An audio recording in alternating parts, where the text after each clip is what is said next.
Praise the Lord, hallelujah. चलिए आज की बातें हम करेंगे do something for the God. प्रभु के लिए कुछ करने की तैयारी करें या प्रभु के लिए कुछ करें। जल्दी से वचन के ऊपर गौर करते हैं। मत्ती रचित सुसमाचार उसका 12 अध्याय 46 वचन से लेकर 50 वचन तक पढ़ने लगा हूं। ध्यान दीजिएगा, बड़े ध्यान से सुनिए।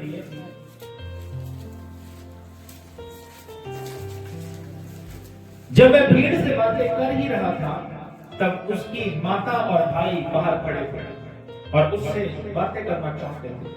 किसी ने उससे कहा, देख तेरी माता और तेरे भाई बाहर खड़े हैं और तुझसे बातें करना चाहते हैं। यह सुनकर उसने कहने वाले को उत्तर दिया, कौन है मेरी माता और कौन है मेरे भाई?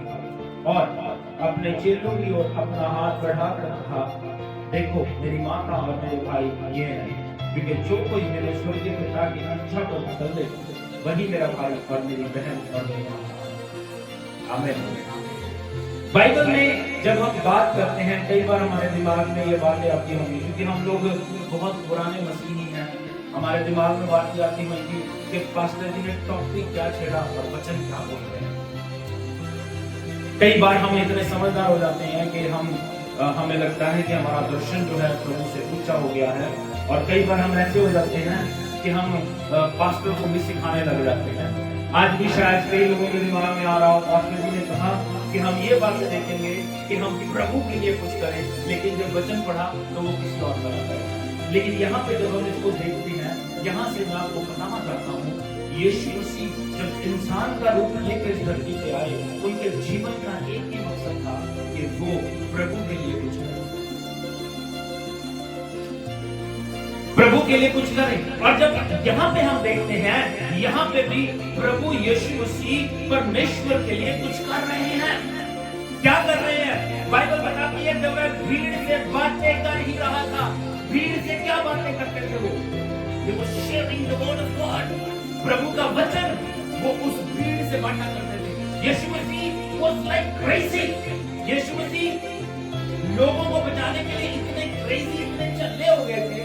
वो जगह जगह जाके, घर घर जाके, गांव गांव जाके प्रभु यीशु मसीह परमेश्वर का वचन बांटा एवरी डे।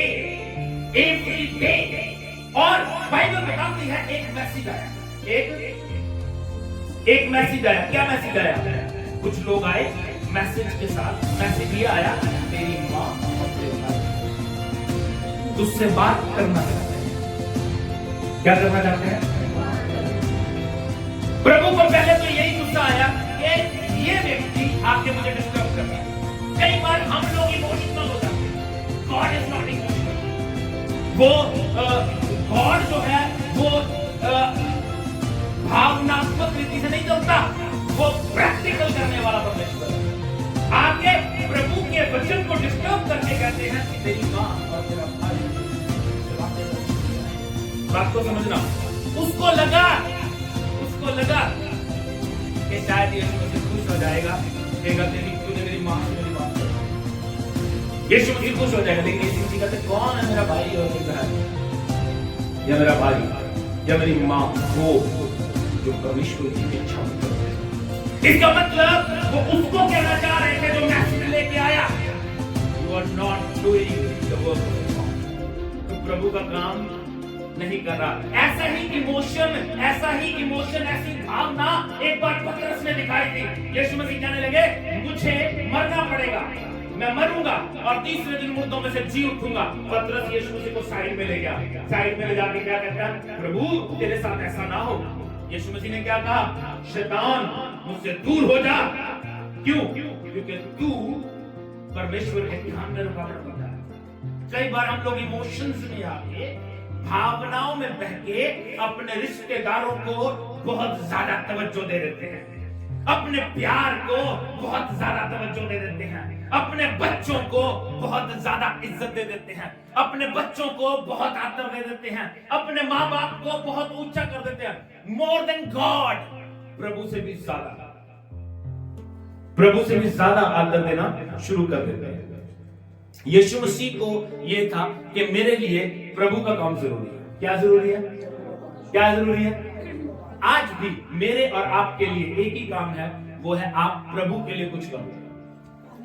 जब आप प्रभु के लिए कुछ करोगे, दिल में लेके जाना ये बात, जब आप प्रभु के लिए कुछ करोगे तो डेफिनेटली प्रभु आपके सारे काम संभाल देगा। पर कुछ करना है, करना पड़ेगा। वी आर नॉट डूइंग, हम लोग इतने बिजी हैं दुनिया में, प्रभु के लिए कुछ कर ही नहीं पाते। मैं आपको एक बात बताता हूं, यहां पे मैंने बताया था, पहले ही बोला, दो तरह के लोग दुनिया में होते हैं। एक वो है जो ये कहते हैं हम यीशु, उसके माँ बाप आके मैसेज देते हैं, ए भाई इधर आ, वो कहता है हाँ जी हम यीशु मसीह के भाई और यीशु मसीह की माँ है, यीशु मसीह से बात करने के लिए आए हैं। सवाल ये है कि घर पे यीशु मसीह से बात नहीं होती, वो लोग डिस्टर्ब कर रहे थे, राइट? समझ रहे हो मेरी बात? वो आके मैसेज देते हैं हम यीशु मसीह के भाई और यीशु मसीह की माँ है, उससे बात करने की है। लेकिन यीशु मसीह कहते हैं मेरे लिए जरूरी है कि हम प्रभु का काम करें। ये वो व्यक्ति हैं जो आके बताते हैं हम यीशु मसीह के, हम किसके हैं? दूसरे वो लोग होते हैं जिनको यीशु कहता है ये मेरे। आज लोग इस दुनिया में हैं जो ये कह रहे हैं कि हम यीशु मसीह के बंदे हैं, गाते भी रहते हैं असी यीशु के बंदे हैं, आजाद परिंदे हैं, गाते भी रहते हैं असी रब दे बंदे हैं, भावे चंगे हां ते भावे गंदे हां, पर असी रब दे। ऐसे लोग हैं, लेकिन वो लोग प्रभु के नहीं है जो ये कहते हैं मैं प्रभु का हूं। वो लोग प्रभु के जिनको प्रभु कहता है ये मेरे। यहां पे प्रभु कहते हैं भाई और माँ। अगर वो भाई और माँ, अरे ये वही भाई और माँ है जो यीशु मसीह को पागल है, ये तो चल रहा होगा। माँ नहीं कहती होगी, भाइयों के लिए लिखा है तो उसके रिश्तेदार उसके भाई नहीं कहते होंगे पागल हो गए। सुबह निकल जाता था, शाम तक प्रभु का काम करता रहता था, इतना क्रेजी। और प्रभु यहां पे भी ये बात करते हैं, यीशु मसीह अपने जीवन भर सिर्फ और सिर्फ प्रभु के काम में बिजी रहे। एक बार की बात है, अगर आपने बाइबल पढ़ी है तो आपको याद होगा, यूहन्ना रचित सुसमाचार 4 अध्याय में यीशु मसीह के सामने वहां पे बहुत कुछ लिखा है, बहुत कुछ लिखा है। बैन था, यहूदी लोग सामने यहां नहीं जा सकते, लेकिन यीशु मसीह के अंदर एक जिज्ञासा थी, एक अंदर भूख प्यास थी कि मुझे इन लोगों को बचाना। और बाइबल बताती है वो सारी बाधाएं तोड़ के, अपने नियम को तोड़ के वो वहां पे गए और एक सामने स्त्री से बात कर रहे हैं, उसको वचन सुना रहे हैं। वो सारी बातें आपने पढ़ी हैं। और उसके बाद बाइबल बताती है कि गांव बच गया। लेकिन एक बात वहां पे चलती है, जब यीशु मसीह बातें कर रहे थे, जब वो वहां पे पहुंचे तो बाइबल बताती है वो कुएं के किनारे बैठे और यीशु मसीह को भूख लगी और चेले रोटी लेने के लिए चले गए। और चेले जब रोटी लेके आए तो यीशु मसीह को कहते हैं प्रभु रोटी आ गई है, खा लो। यीशु मसीह ने क्या कहा? यीशु मसीह ने क्या कहा? मैं वो कहने लगे कौन है जो रोटी लेके आया? यीशु मसीह ने कहा मेरी रोटी ये है जो मैं अपने भेजने वाले की इच्छा को। ओए सिर्फ मैं बोलूंगा। यीशु मसीह ने कहा मेरी रोटी ये है कि मैं अपने भेजने वाले की इच्छा को पूरा करूं। आज हमारे जीवन में हम लोग क्या कर रहे हैं? बाइबल क्या बताती है? रोमियो उसका 10 अध्याय 14 और 15 पद पढ़िए। देखिए क्या लिखा है बाइबल में, ध्यान दीजिए क्या लिखा है।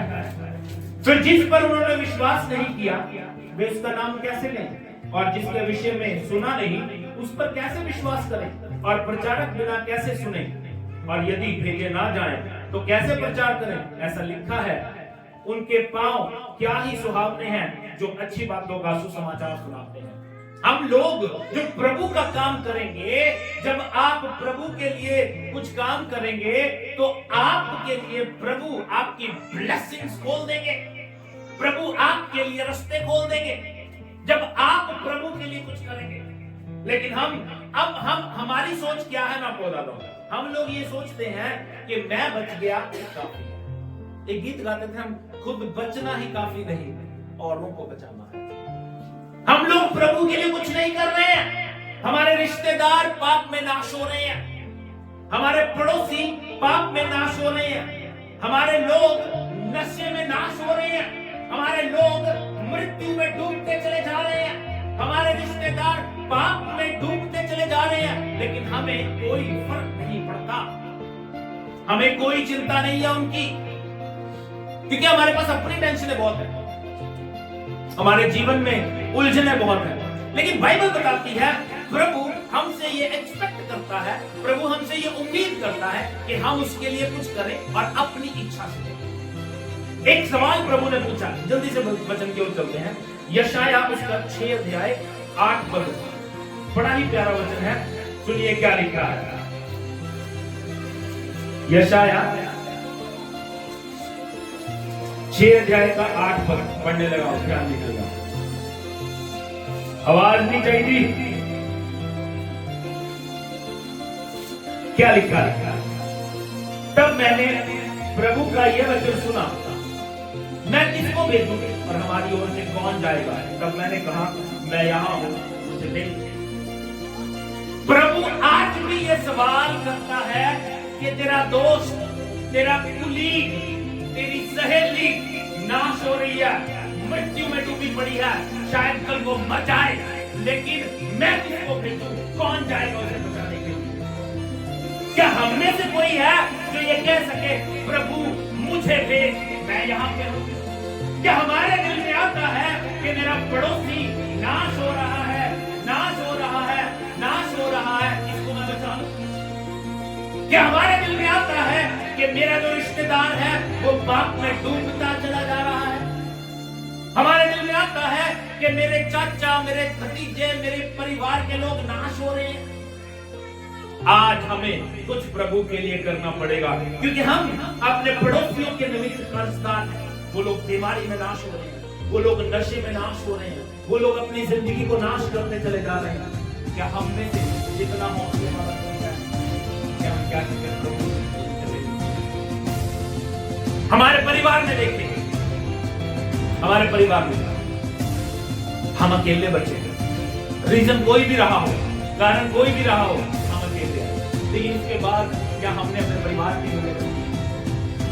कभी उनके लिए प्रार्थना की कि प्रभु इनको भी बचा ले? डरो, डरो, मैं आपको बता रहा हूं, अपने परिवार के लिए डरो, क्योंकि अगर आपने प्रभु पे विश्वास किया है तो आप स्वर्ग में जाओगे, लेकिन आपके माता पिता नरक में जाएंगे। हमें लगता है हम सिर्फ ब्लेसिंग को हासिल कर ले, चंगाई को हासिल कर ले, उसके अलावा हमें किसी चीज की जरूरत नहीं है। We need salvation, we need उद्धार, हमें उद्धार की, मुक्ति की जरूरत है, हमें उद्धार की जरूरत है, मुक्ति की जरूरत है, हमारे परिवार को यीशु मसीह की जरूरत है।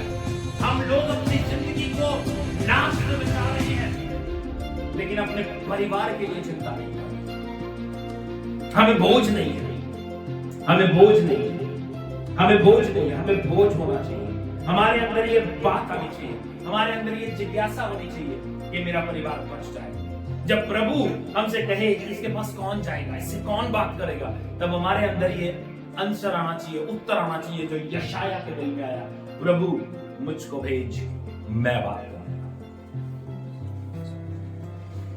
सोचते नहीं है हमें कोई फर्क नहीं पड़ता। प्रभु का वचन कहता है, मुझे बाइबल में लिखा है, कोई जब मरता है इससे परमेश्वर खुश नहीं होता,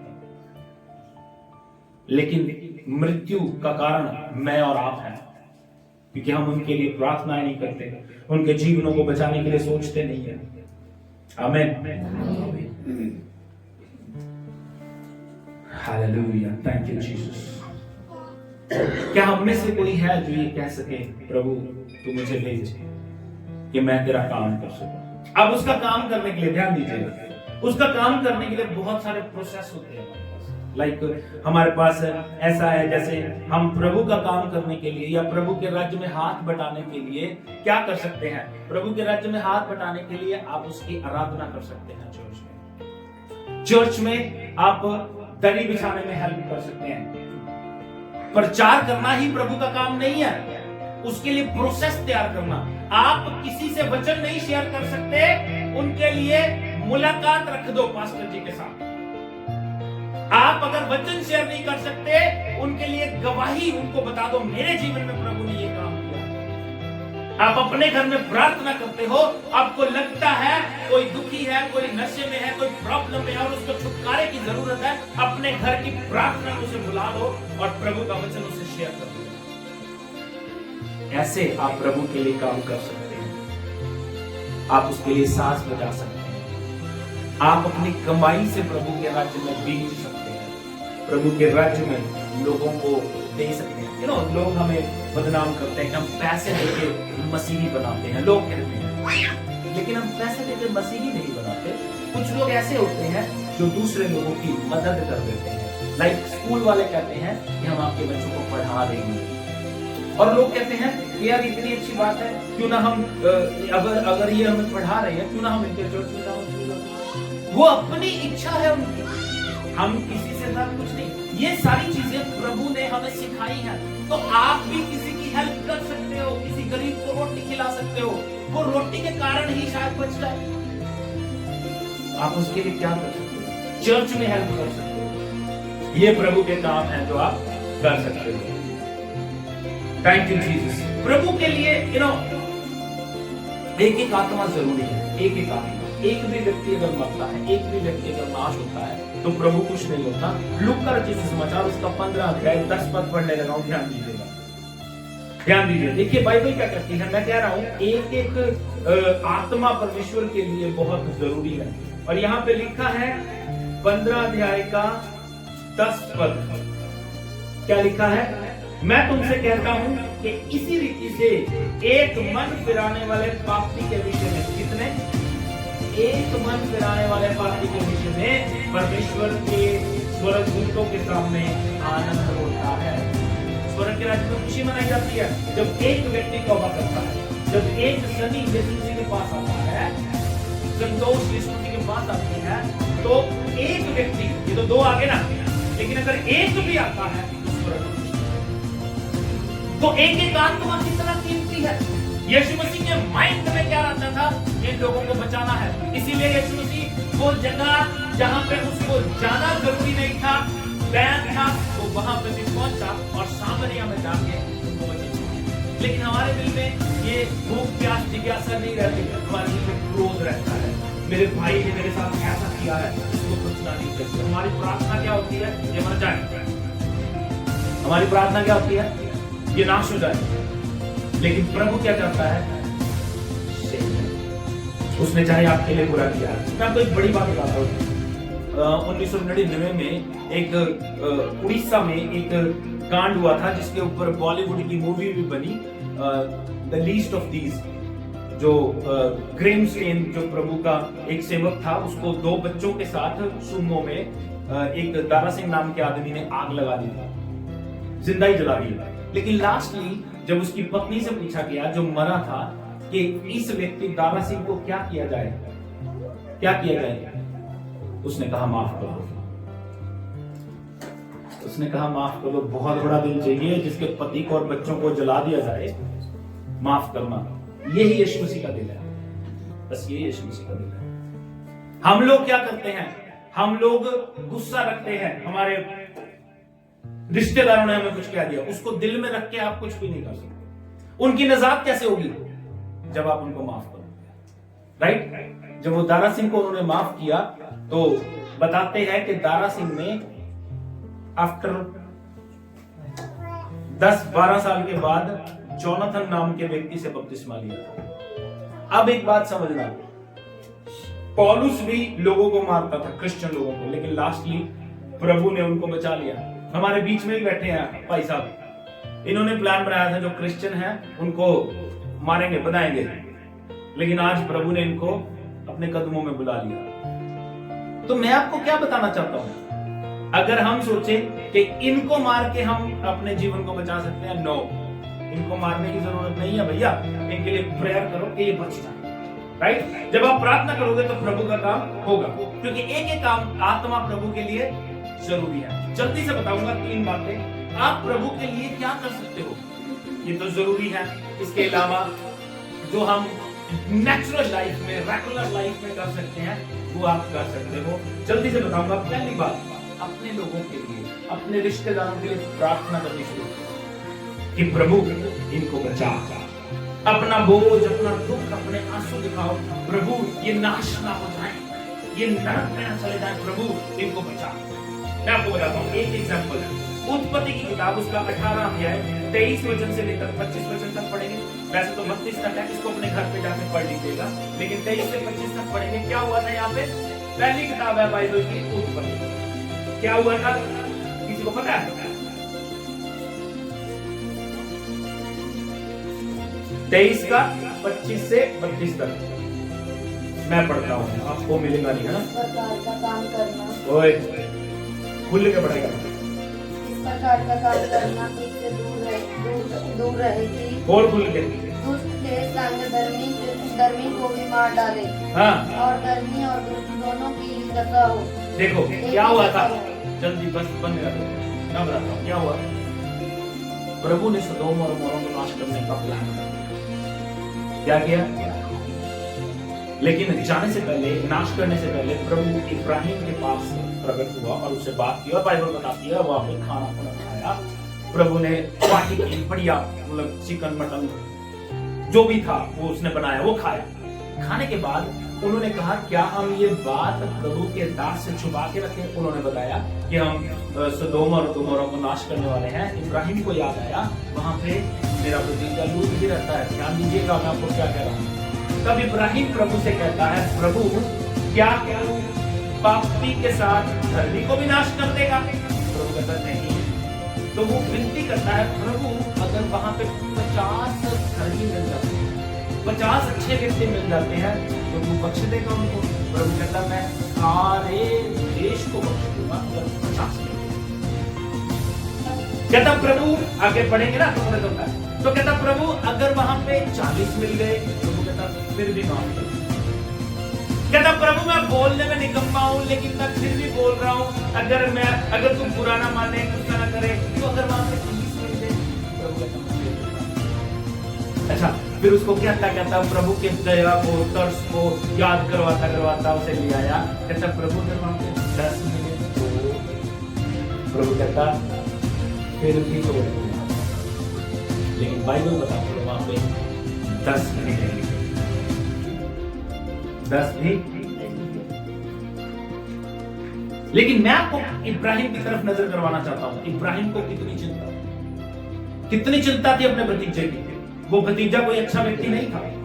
जब वो अलग हुआ, उससे लड़ झगड़ के अलग हुए थे, रिश्तेदार आपस में लड़ पड़े, लेकिन उस भतीजे को उसने पाला था। लेकिन फिर भी देखो उसे कितनी चिंता है। हमें चिंता होती है हमारे रिश्तेदारों की, प्रभु इनको बचा ले, नाश ना हो जाए। मैं तो बच गया, मैं प्रभु के पास आ गया, प्रभु मेरे रिश्तेदारों को बचा ले। होती है हमारी चिंता? नहीं होती। हाँ, हम दोष लगाने में बड़े अच्छे होते हैं, ये ऐसा है, ये ऐसा है, ये ऐसा है। नहीं भैया, इनको बचाना है, इनको बचाना है। पहली बात, आप अपने लोगों के लिए प्रार्थना करनी शुरू कर दो, क्योंकि आपके चाचे का, के ताए का नाम आपको पता है, मुझे नहीं पता। क्या करना है? अगर आपका सगा भाई नाश हो रहा है तो उसके लिए क्या करें? प्रार्थना करो। सबसे पहला काम, कुछ नहीं कर सकते, प्रार्थना करो। दूसरी बात जल्दी से बताऊंगा, माफ करने की आदत। क्या करना है? क्या करना है?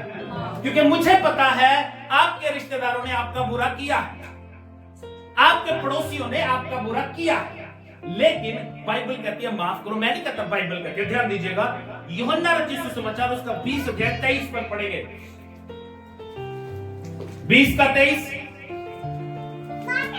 ओए चुप कर,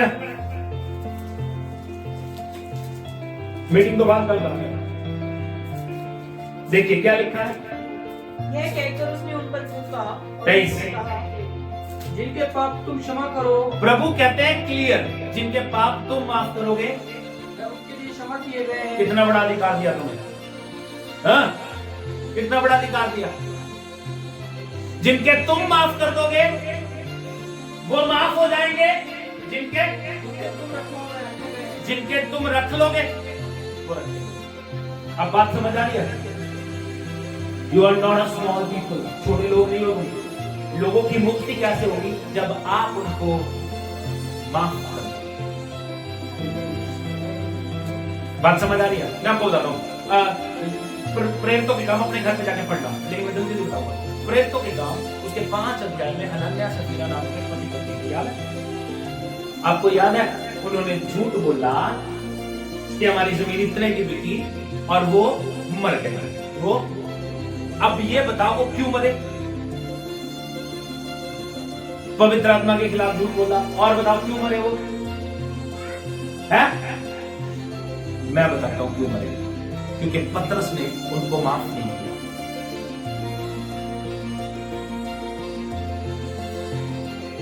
They did wrong, उन्होंने गलत किया, लेकिन अगर पतरस उनको माफ कर देता तो वो बात समझ आ रही है? पतरस ने क्या कहा? उसे कंडेम किया कि तूने ये गलत किया है, इसलिए तेरे साथ ही हो गया। वो हो गया, उसकी पत्नी आई, तुम दोनों ने सलाह बनाई है, इसलिए तेरे साथ होगा। लेकिन अगर वो उनको माफ कर देता तो डेफिनेटली हमें पता उन्होंने गलत किया, लेकिन उनकी मृत्यु का कारण माफी ना हो। बात समझ आ रही है?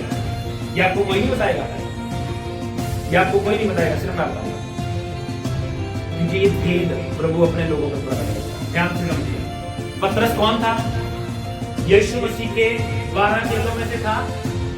यूहन्ना 20 का 23 हमने पढ़ा, वहां पे पतरस होगा ना। पतरस को कहा ना प्रभु ने, जिसके पाप को माफ करेगा वो माफ हो जाएंगे, जिसके तू रख लेगा वो रखे जाएंगे। पतरस का हक था कि उनको माफ कर देता, कोई बात नहीं, बच कर देता। बात समझ आ रही है? यीशु मसीह की बात करते हैं। यीशु मसीह क्रूस पे थे, लोग उसको मार रहे हैं, पूरे गांव में पूरे शहर में उनका जुलूस निकाला, क्रूस उनके कातिल थे, लोग उसके मुख पे थूक रहे हैं, मार रहे हैं, मुक्तियां कर रहे हैं, और यीशु मसीह क्रूस पे चढ़ गए। और यीशु मसीह क्या कहते हैं? पिता इनको माफ कर दे, इनको नहीं पता ये क्या कर रहे हैं। बात समझ आ रही है? फॉरगिविंग नेचर लेके आओ, फॉरगिविंग नेचर लेके आओ।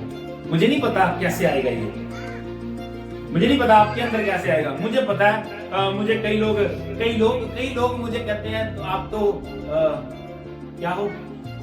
धर्मात्मा। आप क्या हो? बोलो भाई, अच्छा सा वर्ड है जो मेरे लिए यूज करते हैं लगता नहीं, कुछ और कहते हैं। आप तो भक्त हो। आप क्या हो? आप कर सकते हो, हम नहीं कर सकते। अगर मैं कर सकता हूं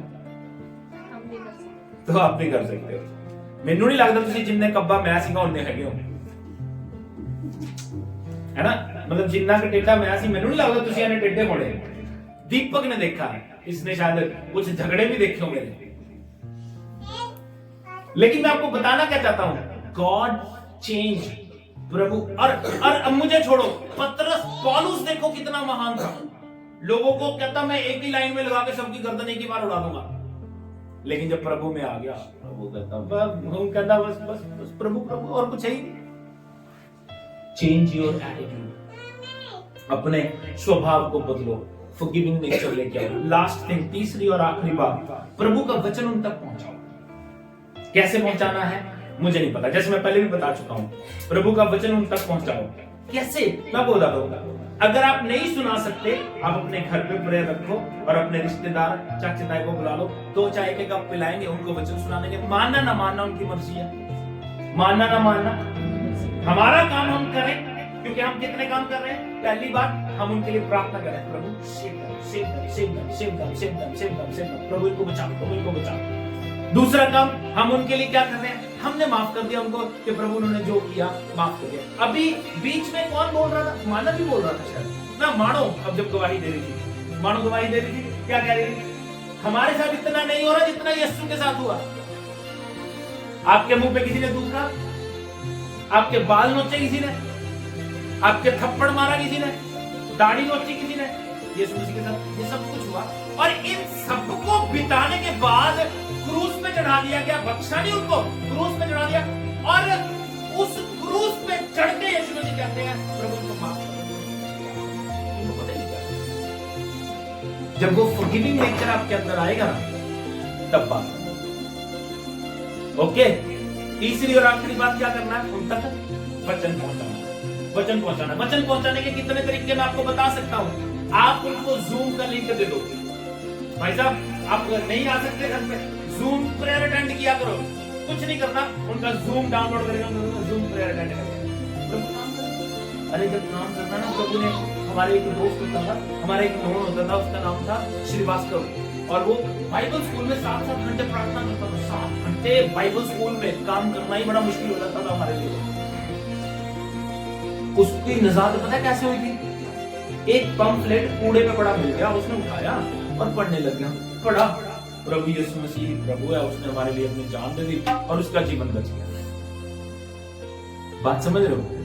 इतनी सी बात में उनका जीवन बच गया। एक हमारे पास होता था जॉली, 10-12 दिन रहा था पास्टर जी, बस सरदार था। आज वो पास्टर है बोहर में, और बहुत बड़ा चर्च है उसका, बैप्टिस्ट चर्च, और उस चर्च में 700 लोग आते हैं, 700 लोग।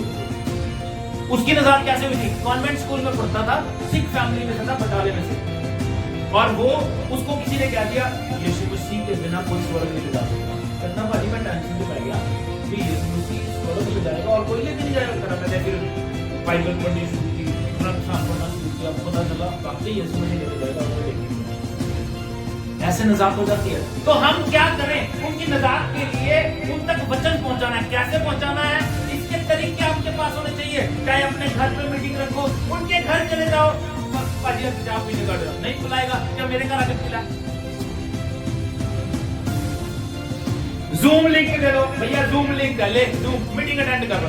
उनके कानों तक वचन पहुंचना चाहिए। मैं और मेरा एक दोस्त था, हम लोग शर्त लगाते थे, रोड पे जाते, बचपना था हमारे पास, है ना, रोड पे जाते, बंदा है, मेरे कहना इसके कान में यीशु मसीह का नाम डाल के दिखा, और मैं बड़ा, मतलब मैं दसे ना तो बड़ा कप्पा होता था। मैं कहता था पाजी यीशु मसीह द्वारा प्यार करना।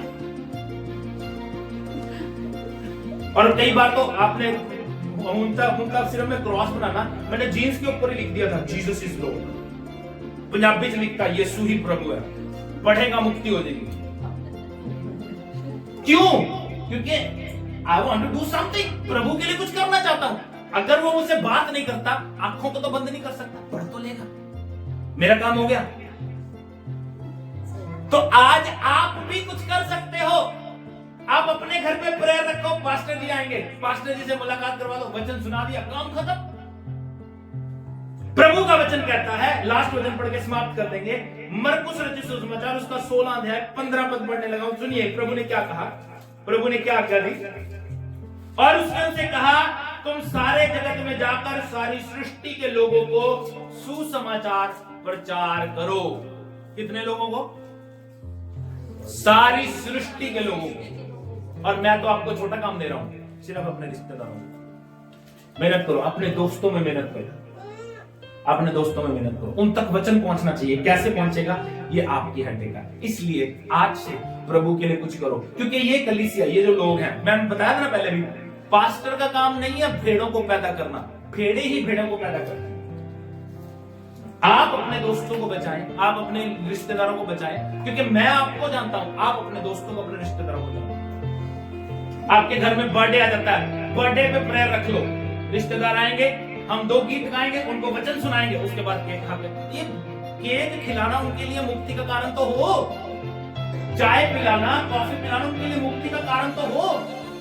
इसलिए अपने जीवन को प्रभु के हाथों में सौंप दे और प्रभु के लिए कुछ करने के लिए तैयार है। प्रभु आपको आशीष दे। जय